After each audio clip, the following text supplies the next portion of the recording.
على التحرر من قبضته. ثم في أحد الأيام حدث ما حطم سلام الخالدة الهش. اختفى سمير ابن شيخ القرية دون أن يترك أثرا.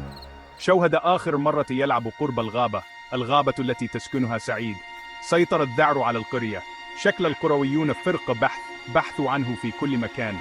مرت الأيام وتحولت إلى ليال ولم يعثروا على أي أثر له. بدأ الأمل يتلاشى وحل محله خوف مرعب. تهامس القرويون وعيونهم مليئة بالخوف والاتهام. سعيد، قالوا، لا بد أنها سعيد، أكيد أنها هي من أخذت الصبي. الإشاعات التي كانت تدور حولها والتي يعتبروها خرافات أصبحت حقيقة مرعبة في نظرهم. إنها ساحرة، قالوا، تأكل الأطفال. العدالة، صرخوا، يجب أن تتحقق.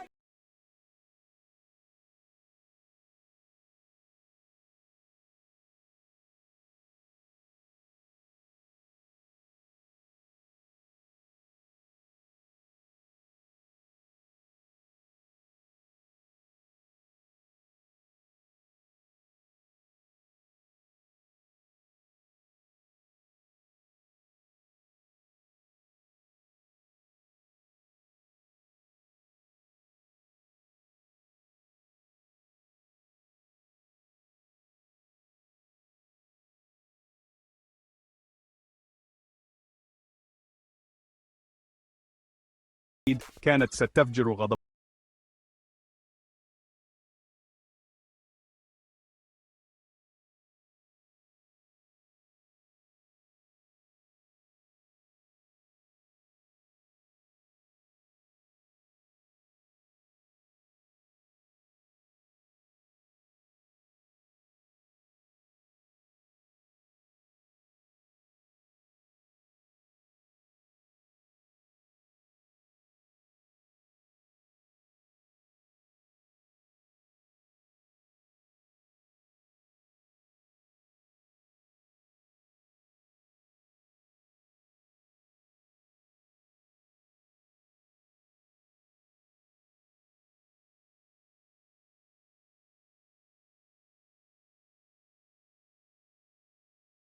ببساطة في غير مكانه.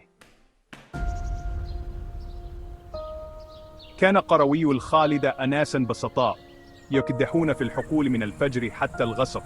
معتقداتهم مزيج من التراث الشعبي والعقيدة الدينية. مثلت سعيد كل ما يخافونه. كانت شاذة، تجسيدا للمجهول. تجلى خوفهم بطرق مختلفة.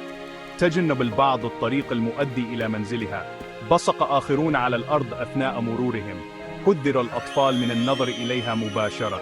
أصبح الخوف كابوسا في الخالدة. سمم قلوبهم وفرقوا بين الجيران. أصبح القرويون يشكون ببعضهم. كانوا محاصرين في حلقة مفرغة من الخوف.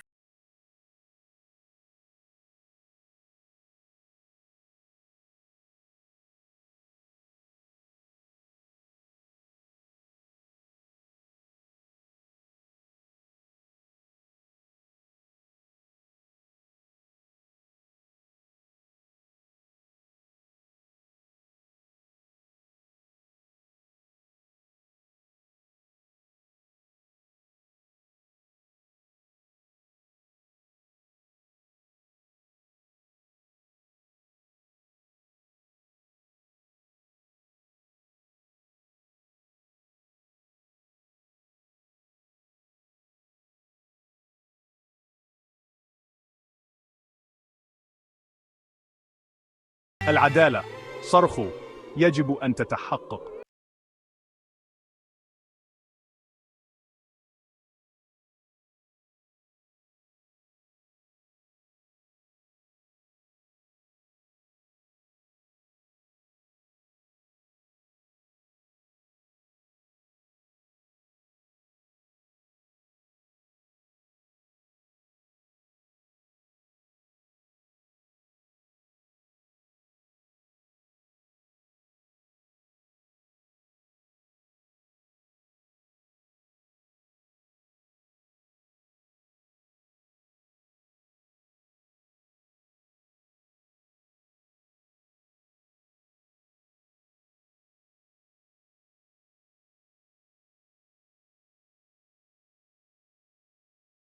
الغوغاء سينقضون عليها.